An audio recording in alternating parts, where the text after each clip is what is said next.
Hi, John from The Spirited Gourmet here, and I'm here to tell you about some of the wines that we're going to be featuring for this coming week. So this lineup of wines, I wanted to feature wines that showcase the really sort of like fresh and vivacious qualities of some of the wines that are really popular in the summertime. Things that I like, the staff likes, and it seems like a lot of you like at home as well. So let's get started.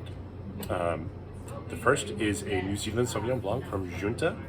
This is not your typical New Zealand Sauvignon Blanc that's just all like grapefruit and cut grass.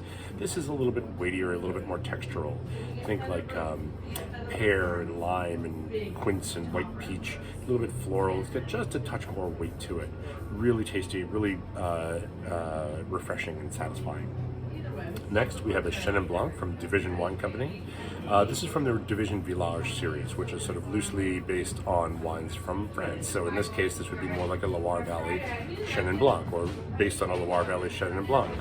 So you get all of those wonderful aromatics, those like kind of honeysuckle and white flowers and Anjou pear, but you get this really dense core. It has this wonderful acidity and structure to it. Just absolutely gorgeous stuff. Next, from Gerard Boulet, this is a Rosé of Sancerre.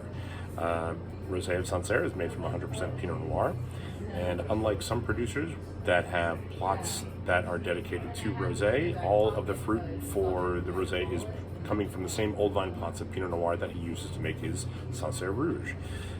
His wines are always very highly in demand. The rosé is no exception. It is really just scorchingly delicious. Think like strawberries and blood orange and nectarines. It has this really great minerality. This is one that actually benefits from a little time with the cork out of the bottle or even in a decanter.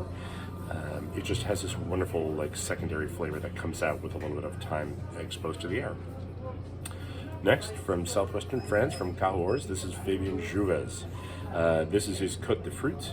This is 100% Malbec. He is a natural winemaker. He sort of eschews that really big, bold style that is more typical of Cahors, making a little bit more kind of Burgundian influence.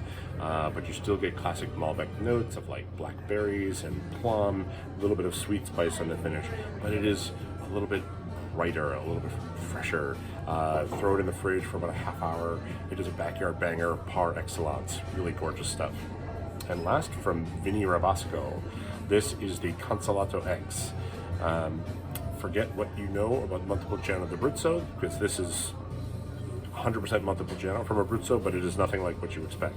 There are two vintages in here. It is primarily 2020 with a little bit of the 2019 vintage blended in. The idea being that the newer wine gives you more of that vibrancy and bright, crisp fruit, and the older wine gives a little bit more depth. But it is juicy, it is fresh. They are a natural winemaker. They don't use any pesticides, herbicides, any sort of fertilizers. They never have, never been in the vineyards at all.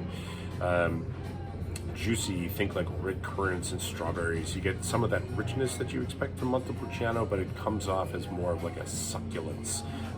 Really juicy. This would be just about wonderful with anything on your dinner plate. I hope you get a chance to try some of these, and I hope you get a chance to see you in the shop sometime soon. Thanks so much. Bye-bye.